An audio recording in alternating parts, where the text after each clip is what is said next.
Hey, everybody. Welcome to Tuesday, 10-Minute Tuesday for our second breakfast podcast. We're beginning a new series this week, something we've actually had cooking for a little while, but we just didn't have the chutzpah to get it together. We're finally doing it. And this is something we like to call the indefensible position.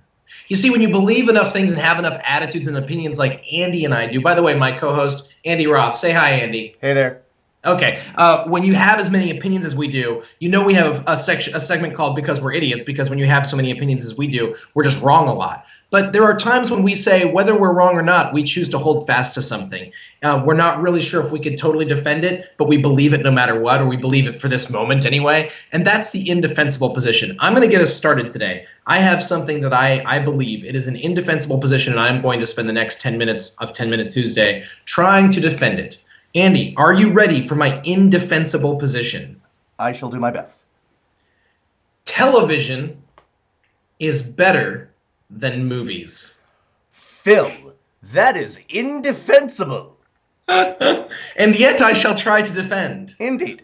Okay, well, first of all, I don't actually. I think it's a dumb thing to say television is better than movies. I'm already ruining my own argument, but because here's why. Because we've already talked about the fact that I'm a really difficult postmodern type person who refuses to say that one thing is like objectively better than the other when it comes to these totally different art forms. But TV and movies get compared a lot, and we've compared them in the past and talked about how special movies are for us. But here's what I've realized about television that I think is amazing.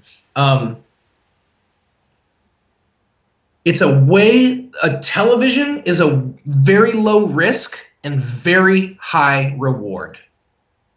The risk to reward factor is so much greater than it is for movies. Movies, you have to invest. And the reward is that you see a movie that no matter how good it is, you've seen it and then it's been seen. The characters, you've been given characters, you loved it or you didn't, but when it's over, the credits roll, that's the end of that.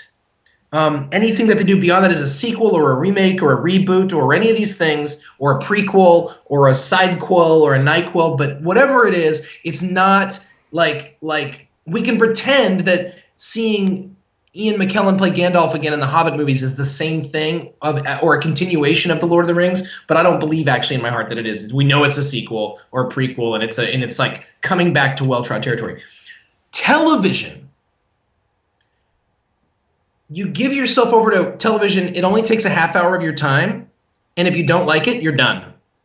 But if you like it, you can keep coming back, and then potentially you have years and years and years of something actually seeping into you and getting to know characters, getting to know the same character and getting to know actors. And like it's just the reward is so much bigger. It's like just deeper. That's my position. That's all I'm going to say for now. What do you think? Here's the first thing I think. When you said I realized something, here's what I was hoping you were going to say. You realize you're now the kind of person that refers to yourself as postmodern. I take that back immediately. I immediately regret that decision. I will say this, though. I recognize the fact that you and I and our generation, it's not a matter of holding onto a specific philosophy and saying, I'm a postmodernist or anything like that. It literally is a matter of we have a different sense of there's not an overall narrative the way that modernism has. Our generation thinks differently. We're less apt oftentimes to stick to objectivity, and we kind of go, well, there can be room for these different ideas and different approaches. That's all I mean by that. I don't mean that I'm sitting here reading a Foucault book and being like, there is nothing, That's not what I'm doing. My soul patch maintenance alarm just went off. Right. So I immediately regret the use of that term. No, it's all good. Love you anyway. So, I mean, this might surprise you, but I don't necessarily find this view indefensible so, job well done, Phil. You have failed in the first iteration of our indefensible I'll make position. it more indefensible in a second. Nice. So, I think the reason I don't think it's indefensible is because those two things, TV and movies, and I'm not being glib here, they can mean so many different things. Let me focus on television. Television can mean I've got a 20-minute sitcom, or an hour-long drama. But even within sitcoms, you have things you have things like, and I'm not talking about quality. We can get into quality later. It's more of a structure thing. Uh, you've got sitcoms that have become less sitcom-y, like Friends was practically a half-hour drama there for whole seasons at the end. The Office, the same way. Uh, Well, The Office is just like a half yeah, hour I know. tragedy of a death march I know. I know. at this point. Um, But okay. Ugh. and then you've got hour-long things, and I mean, do you want to? And again, I'm talking about structurally. Do you want to say that even though they're both hour-long dramas, do you want to say that CSI is the same thing as Downton Abbey? I think there's No, and there. I think that's no, and you're right. I think the thing is, it has, but I mean, that's like saying, do you really want to say that, um, do you really want to say that The Expendables is the same as Rocky? I mean, you do that with movies just like you do it with Well, I TV. think it's much easier to do it with movies, but I agree with you. I still Why is it? Wait, so say more about that. Why is it easier to do with movies? Do you think?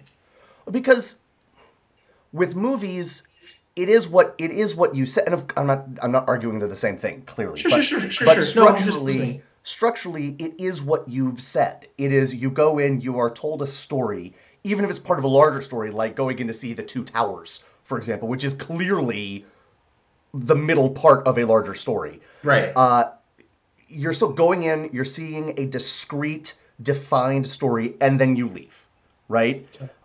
Whereas you have sitcoms. If you want to go old school, most sitcoms before maybe Cheers, the Mary Tyler Moore Show, I Love Lucy, there was no such thing as continuity, right? And now since Cheers and since things like Buffy the Vampire Slayer and Alias and things like that, the continuity has been introduced in a very real way into television. And Or if you want to use better examples, Sopranos and The Wire and Deadwood. Yeah. Sorry, you were just using really. well, Buffy came before those, I believe, What year did Buffy come out on television? beginning in '97. Oh, it did come out. That's interesting. All Yeah. right. Okay. So it was using the what do you call that? The serial format. Yes. I mean, there was serial stuff before that, as soap operas and stuff, and 1 hour That's dramas did. that's true. That's true. But again, and then I mean, you can go even farther afield and say things like, you look at television as things that you can just keep coming back to. But that's a very American thing. BBC sitcoms, if you look at the UK version of The Office, if you look at Spaced, these are shows that had a defined beginning, middle, and end. But isn't Doctor Who been going on for 40 years? Yes, agreed. I'm not saying that there's. I, I'm You a saying that's lawyer. my point, right? Like you can. TV is a much more varied medium than movies. Hmm. Uh, but to pull in yet another medium, I think what's finally been happening. Oh, I should say this. I like this change. I like the serial format. I think it provides for a richer experience. I laugh my butt off when I watch early Cheers or when I watch the Mary Tyler Moore Show or WKRP in Cincinnati.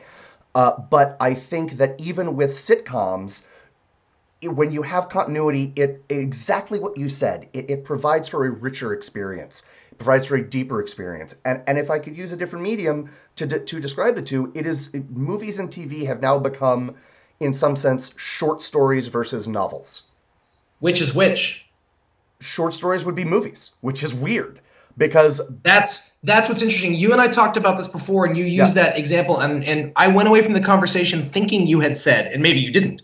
Maybe I just didn't hear you right. Hmm. Thinking you had said that TVs were short stories and movies were novels, and that was one of the things that spurred this conversation because to me, I think you and I are on the same page now, which is that the reality is movies are short stories. Yeah. Like you get one shot, you're in, you're out. They can be amazing, Yeah. but you have to you don't want to read a short story in spurts. You need to read or in sections. You want to just Right. plow through it, Mm. and then it's over, and then you've got it, and then Sure. that character's gone. But if you read a novel, I mean, again, go. I mean, I'll stop using the same example over and over again. I'll use Breaking Bad or Mad Men. Mad Men and Breaking Bad are perfect examples because in both cases the creators had a sense, at least a sense of what they were going to try to accomplish, Right. And Right. so they had a desired, at least they they didn't necessarily know exactly how many. Or The Wire is the most famous, where it was like, this is exactly what I'm going to do, and then they did it. Right. There is a real sense of novelization there, like Yes. of in-depth storytelling and getting to know characters, and whole chapters of creating characters, and whole episodes of setup. And it's fantastic. But here's the thing: the buy-in is simple. It's an hour or a half hour. I mean, Girls is doing this right now. It is really amazing. It's a half-hour show, and it feels like it's you're like getting to know these characters in a really intimate way, and it's crazy how much you get to know them. And that's the thing, is that you get to, like, the emotional buy-in you have is so much deeper. It's fun. This is where I will disagree with you. This is where I will disagree with you. Uh, I My emotional buy-in is not necessarily deeper with television than it is with movies. Mm. And frankly, that might be my prejudice showing. Except for truly excellent novels, I might prefer short stories. For Oh, example, one of my favorite authors working today is Stephen King, and with the exception of his very best novels, I prefer his short stories. interesting. Um, I think that a short story. Who is it? Is a I'm gonna forget who said it. But there was like the I'm writing you a long letter because I don't have time to write you a short one. That Martin Luther King Jr. really? Yeah, Ah, yeah. all right, fantastic. I think he's. Now that I've said that, I feel like someone's gonna be like, "No, I Phil, think it it's a was I no, think Phil, it's it a was Lenny British Riefenstahl. humorist, You're a quite terrible frankly. person." I think it might be GB Shaw, to be perfectly honest with you. You Google while I talk about Well, this for a second. there's It's so, but I think, and that's not to say that like you can get away with more in television, because I think the very best television shows are tight, even though they last for hours and hours and hours, right? I think that's true. Well, All apparently it's Pascal said it, but there's a point in that there's something that Martin Luther King said in his letter from Birmingham jail, where he basically makes a comment about how long this letter was, and he apologizes, but there's this sense of like, then I'm just wrong. But he says this thing about how long the letter is, and he says, I've never written anything this long before.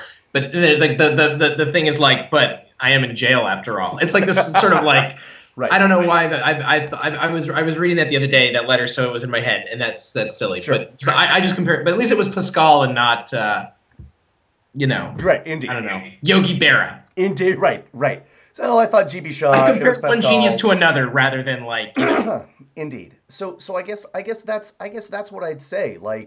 I think it's a obviously it's a matter of taste, but I think it's more a matter of taste than you might be giving yourself credit for. I think I think it's Well, no, almost can I bash my own opinion now, as far as like and defend movies, and why I well don't think it's necessarily an opinion? well why very briefly, the last thing I'll say, and then absolutely. I think it's kind of undeniable and inarguable that we are living in the golden age of television. Oh my Like gosh, yes. like Oh my gosh, like yes. especially TV used to be expendable. yes. And then the shows like Cheers, for the moments that they were amazing, were, or there was this crystallized understanding that something special was happening, and they had to really, like there was, I mean, it was, or Seinfeld, even there was no continuity with Seinfeld, and Yep. but it still had this sense of like Yes. amazingness And The happening. But Simpsons. we And The we Simpsons. And yes. oh, the Yes. first 7 seasons of The Simpsons is still, to me, unparalleled by anything else on half hour comedy. There's no half hour comedy like the first 7 seasons of The Simpsons. But anyways, I So, think yes, I please. think movies. The thing about movies, on the other hand, is they are able to, with less, be so memorable. Like, Yeah. and I'll go back to Sopranos, because that's what I do. It's my fallback. Yeah. I don't necessarily remember lines of Tony Sopranos. Yeah. I Yeah. know that character so deeply. My affection for James Gandolfini as an actor is huge, and he is one of my 3 or 4 favorite actors, based solely on his work on The Sopranos. Sure. And I would say the same for Edie Falco, by the way, who is a phenomenal actor. She's just beyond. but both of them, for the work that they did over an extended period of time working with the same character, they were able to go so deep with one character. But I don't have memorable lines that they have. Mm-hmm. That being said, James Gandolfini was in Zero Dark 30 for 10 minutes, and I remember like two of his lines and will remember them forever. Right. Or I think about something like, I think the burden of greatness is higher because we're going to buy in on this thing for the next hour and a half. I'm going to give you my time. And I'm going to go to a place to watch it. And I'm going to sit in a darkened space. And there's this heightened sense of drama that goes along with it. Yeah. There are people, but there's like, and so there's people like Tarantino. And part of the reason why I love Tarantino so much is he's so cinematic. Yeah. He understands that he got you there, and now he damn well better do something with it. There is, and so the payoff is huge, and so you can watch the same things over and over again. We were talking today on the Skype machine about Groundhog Day. I watched Groundhog Day today, and I watched it for I was joking because I watched it for the 100th time or whatever, which is like of any movie that you've seen over and over again, Groundhog Day, right? Haha. But I noticed something in it that I'd never noticed before. What's that? And what's that? Yes, right. We don't necessarily need to get into it, but I noticed something about the homeless guy, and that the fact that when he dies on Groundhog Day, Bill Murray. I've seen this movie a bunch of times, but when the homeless guy dies, part of the reason Bill Murray is so sad, I finally realized after seeing it so many times, maybe you people got it right away, was he's realizing that this guy dying on this day means that this guy has died thousands of times, that he has died over and over and over again. And there's this sense of like, I have to save him on this day because otherwise this guy's doomed to die over and over and over again just in me reliving this day. And it like hit me like a ton of bricks, this movie, which never would have happened on the first however 100 viewings for whatever reason. Yeah. And television, because of the sheer quantity, I talk so much about Sopranos or Mad Men or Breaking Bad, but how many times are you really going to watch the entirety of a series? I want to talk about a movie I can watch dozens of times. I want to talk about that because you and I have talked about any number of TV shows a lot. We probably talk about TV shows as much or more than we talk about movies. Right. And what you told me today about Groundhog Day... You didn't know that, did you, viewers? Right? And what you told me today about Groundhog Day hit me harder than anything you have ever said to me about any television show. And I'll tell you why. And it's because I had a very similar reaction, or I had a reaction to a different sort of angle of that story of the homeless man. That was like the one thing that I didn't like about the movie, and I didn't mind it, but I was like, really, you have to show him being such a good person that he saves a homeless guy? Although he never actually saves him, but yeah. Well, right, but I mean, really, like you like. Could you not have him cure polio? Like, right. And of course you're right, Phil. And of course that is what's going on. And that is why he takes it so hard. And that is why the movie has to show you that. And that is a moment, and I absolutely agree with you, that is a moment that can't really be done with the same intention and the same impact in a TV show. Because of the nature of the structure of the two things, because well, it could be done, it's just that you maybe never would notice it ever. Or sure, right, anything can be done, but in terms of its impact, if it were in the middle of Friday Night Lights, we might have missed it. And you and I both love that show. Yeah. It's like, when am I going to go back and watch the entire series of anything again? Yes. And that's the hardest part. Like, I would love to go back and just watch. I've done it with Deadwood, but Deadwood's only 3 seasons. Right. I've done it with Freaks and Geeks, but Freaks and Geeks is only 1 season. Yeah. And to some degree, I've actually been able to enjoy it more and dig into it more because I've been able to watch that more times than I would watch something else. Because you're treating it like a movie. Yes. Yeah. The way you treat movies.